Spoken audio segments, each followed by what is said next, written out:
Hello. உங்க எல்லார்கிட்டயும் ஒரு விஷயம் ஷேர் பண்ணணும். நேத்து நைட் எனக்கு தூக்கம் வரல அப்படின்னா, எதனா ஒரு குட் மெமரீஸ பத்தி நினைக்கும் பொழுது ஆட்டோமேட்டிக்கா தூக்கம் வந்துரும், தூங்கிருவேன். அதேபோல நேத்து நைட்டு நான் தூங்கும்போது, ஸ்கூல் பத்தி எதனா நினைப்போம் அப்படின்னு சொல்லிட்டு, நான் ஸ்கூல் மெமரீஸ பத்தி யோசிக்கிறேன். ஒண்ணும் கூட குட் மெமரீஸே வரல. எல்லா மெமரீஸும் எப்படி தெரியுமா வந்துச்சு? நேத்து நைட் நான் டிப்ரஷன்ல தூங்குனேன். ஏன்னா, நேத்து நைட் எனக்கு வந்த மெமரீஸ் எல்லாமே என்ன புல்லி பண்ணது, என்ன பாடி ஷேமிங் பண்ணது, என்ன கலாய்ச்சது, அவங்களோட ஃப்ளெக்சிபிலிட்டிக்கு ஏத்த மாதிரி என்ன வந்து யூஸ் பண்ணிக்கிறது. இது எல்லாம் தான் வருதே தவிர, ஒரு குட் மெமரீஸ்ன்றது ஒண்ணு கூட வரல. அதோட 5 ஸ்கூல் நான் மாறிட்டேன். Saraswathi Vidyalaya, PS matriculation higher secondary school, government school Medavakkam, அதுக்கப்புறம் saint Paul matriculation school and வந்து கிரைஸ்ட் கேட்டி. இந்த 5 ஸ்கூலுமே நான் மாறிட்டேன். ஆனால் அந்த 5 ஸ்கூலுமே எனக்கு லைட்டாக ஒரு குட் மெமரியான ஸ்கூல் அப்படின்னா கவர்மெண்ட் ஸ்கூல் தான் சொல்லுவேன். எனக்கு மற்றபடி வேறு எந்த ஸ்கூல் டேஸ்லையுமே எனக்கு பெருசாக ஒரு மெமரிஸே கிடையாது. ஒரு குட் மெமரிஸே என்னால் திங்க் பண்ணி கூட பார்க்க முடியல. ஐ டிடன்ட் நோ வை அப்படின்ட்டு இருக்கு. மெமரிஸ் வந்து கேதர் பண்ண முடியலனாலும் அவங்க எல்லாரும் அதை கலாய்ச்சது, புள்ளி பண்ணது, இது எல்லாமே எனக்கு நேற்று ரீகால் ஆகிட்டு நான் சிரிச்சிட்டு இருந்தேன். ஒரு பக்கம் டிப்ரெஷனாக நான் ஆகிட்டு இருந்தேன். அவன் எப்படி என்ன அப்படி சொல்ல, அவன் எப்படி என்ன அப்படி கலாய்க்கலாம் அப்படிலாம் யோசிச்சுட்டு இருந்தேன். நிறைய டைம் நேற்று நைட் உட்காந்துட்டுலாம் யோசிச்சுட்டு இருந்தேன். என்ன நல்லா கலாய்ச்சிருக்காங்க அப்படின்னா, ஒரு மாதிரி இங்கிலீஷ் வேர்டில் ஒருத்தவங்க சொல்லியிருந்தாங்க, she is not my friend but she is my flexible in any time. அந்த மாதிரி ஒரு வேர்டு இருந்துச்சு. அது ஒரு பொண்ணு இன்னொரு பொண்ணுகிட்ட சொன்னாங்க. இன்னொரு பொண்ணு அதை கேட்டு என்கிட்ட வந்து சொன்னாங்க. ஓகே, அது ஒரு வேர்டு. இன்னொரு வேர்டு வந்து என்னன்னா, அவ பக்கத்துல நின்னா தான் நான் அழகா தெரிவேன். நான் தான் அவ பக்கத்துல நான் நிக்கிறேன், தப்பா எடுத்துக்காத. உன் பக்கத்துல தான் நிக்கணும்னு எனக்கு ஆசை. ஆனா அவ பக்கத்துல நின்னா தான் நான் அழகா தெரிவேன் அப்படின்னு சொன்னாங்க. அது வந்து அவங்க ஃப்ரெண்ட்ஸுக்கு, அவங்க ஃப்ரெண்டை கன்வீனியன்ஸ் பண்றதுக்காக இந்த வேர்டை யூஸ் பண்ணிக்கிறாங்க. ஓகேவா?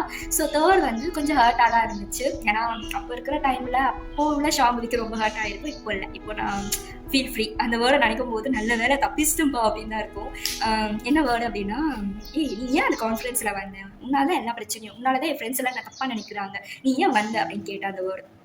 இதை பார்க்குற ஒரு சில பேருக்கு புரியும் நான் என்ன சொல்ல வரேன் அப்படின்ட்டு. அது just not a word, it's heart breaking moment for my life. ஏன்னா யாரோ ஏதோ ஒரு சொல்லிட்டாங்க அப்படின்றதுக்காக இத்தனை நாள் கூட ஒரு நல்ல ஃப்ரெண்டாக பாண்டிங்காக பழகினேன். என்னையே நீ வந்து இந்த மாதிரி வேர்டை யூஸ் பண்ணும் பொழுது அவங்க பேசின வேர்டை கம்பேரபிள், அவங்க பேசின வேர்டெல்லாம் சொன்னோம் அப்படின்னா நல்லா இருக்காது. ஸோ அதனால் நான் சொல்லலை. அவங்க பேசின வேர்டுக்கு முன்னாடி நான் அந்த கான்ஃபிடென்ஸில் வந்து நின்னது தான் தப்பு அப்படின்னா அது தப்பாகவே இருந்துட்டு போட்டோம் அப்படின்னு சொல்லிட்டு மூவ் ஆன் ஆகிட்டேன். ஸோ அந்த வேர்டு ரொம்பவே ஹார்ட் பிரேக்கிங் எனக்கு கொடுத்துச்சு. 4வது விஷயம் என்ன அப்படின்னா, நீ ஒன்றும் +1 +2 வரைக்கும் ஒன்றும் படிக்கல, ப்ளாக் பண்ணிட்டு போனால் நீ ஏன் கேட்குற, உன் வேலையை நீ போய் பாரு அப்படின்னு சொன்னால் அந்த ஒரு வேர்டு.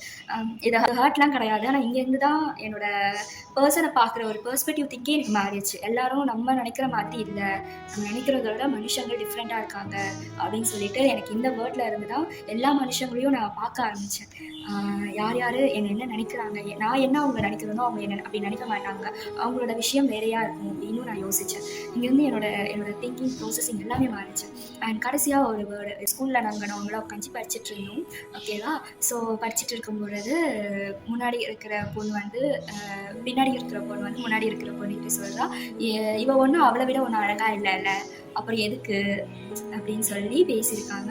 என்னால் இந்த வேர்ட்ஸ்லாம் மறக்கவும் முடியல. அந்த பர்சன்ஸ் கூட நான் கண்டினியூ பண்ணுறேன் அப்படின்னா இல்லைக்க ஒரு சில பர்சன்ஸை என் லைஃப்பை விட்டு தூக்கிட்டேன். உங்கள் மனசில் நான் அப்படின்னா இருக்கேன்னு தெரிஞ்சதுக்கப்புறம் ஸோ நான் வந்து மொத்தமாக விலகிட்டேன், வேண்டாம் அப்படின்னு சொல்லிட்டு.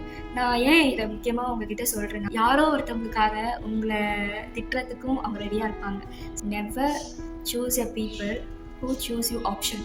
ஓகேவா? யார் உங்களை ஒரு ஆப்ஷனாக ட்ரீட் பண்ணுறாங்களோ அவங்கக்கிட்ட நீங்கள் போயிட்டு என்னை நீங்கள் சாய்ஸாக சூஸ் பண்ணுன்னு சொல்லாதீங்க. இதுலலாம் நான் ரொம்ப தாழ்ந்து போயிட்டேனா, நான் ரொம்ப வீக் ஆகிட்டேனா கேட்டேனா, கண்டிப்பாக இல்லை. ஏன்னா இவங்க பேசின இந்த வேர்டு மட்டும்தான் என்னை இந்த அளவுக்கு போல்டாக கேமரா முன்னாடி உட்காந்து பேச வச்சிருக்கு. ஓகேவா? இதை நான் உங்களுக்கு ப்ரூவ் பண்ணணும்னு கிடையாது.